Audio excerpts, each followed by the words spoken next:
NDP Leader Jagmeet Singh is calling for an emergency debate in the House. This is on the state of housing and homelessness all across the country.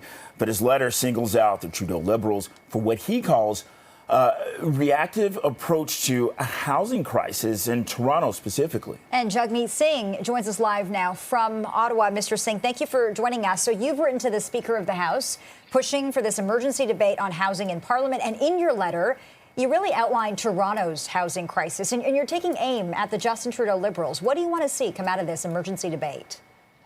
Well, ultimately action, because what we're going through right now, if you think about, we are one of the world's wealthiest nations. We're a G7 nation, significant wealth, and it is completely wrong that we've had refugees sleeping on the streets of Toronto, our city. We have such a homelessness problem. And in general, people can't find housing they can afford. Like if you've ever, I'm sure you both have spoken with young people, they're saying, I can't even imagine owning a home. Forget that. The dream of owning a home is done. I can't even find a place to rent. So we need to address this with some seriousness. And the Trudeau Liberals have been in power for now almost 9 years. They could have made this a priority. They could have built more homes that are affordable. They did not. The Conservatives before them also did not make this a priority. This is decades in the making in terms of a problem. But the Liberals had 9 years to tackle it, and they did not. And Mr. Singh, you're also weighing in on the back and forth between Mayor Olivia Chow and the federal government when it comes to money for asylum seekers. What do you make of Chow's aggressive approach as well as Ottawa's response? I think Mayor Chow is doing the right thing. She's fighting for the city. She's fighting for people. She's saying, hey, this is clearly a federal responsibility, which it is. Refugees are the responsibility of the federal government. There's no question about it. Justin Trudeau bears the blame if the refugees are sleeping on the streets in Toronto, because it is the federal Liberal government's responsibility to ensure that refugees are received in the appropriate way. And what Toronto is saying, what Mayor Chow is saying, is that we need some funds to make sure that we can adequately house people that are coming to our country, as we should. So both the homelessness challenge, the housing crisis, and when it comes to specifically refugees, all of this, we need a strong federal partner. Every single seat in downtown Toronto is elected by Liberals. And where have they been? Have they made life better? Have they stood up for Toronto? No. And that's why we're fighting back. It is no secret that the NDP is trying to grow its seat count all across the country as the Conservatives gain momentum. You were just in Edmonton for your party's caucus retreat.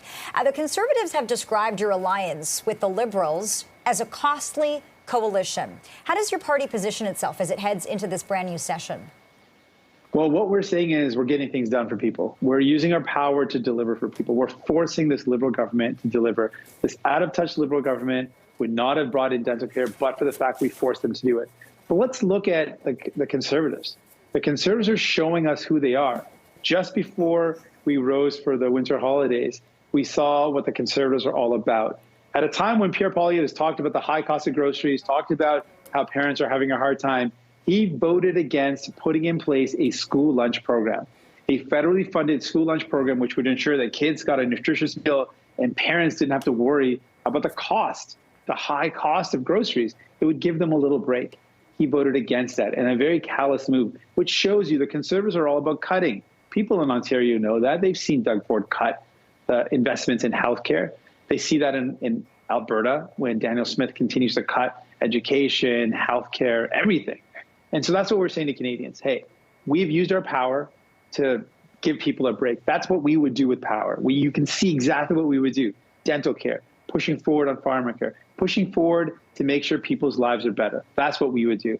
We know what the Liberals have done, out of touch. And we see in the Conservatives, they would cut. That's our offer to Canadians. And you touched a little bit on this pharmacare. You also continue to negotiate with Liberals on that issue. How's that been going? It's been tough. I'm not going to lie. It's been a tough negotiation. The big difference, or the big sticking point, is we want something that's good for families, for workers, for seniors. The Liberals want to make sure they don't upset the big pharma companies, the big insurance companies. That's our big sticking point. We don't care. We don't think we should be catering to big pharma or we should be catering to the big insurance companies. We should be doing something that's good for people.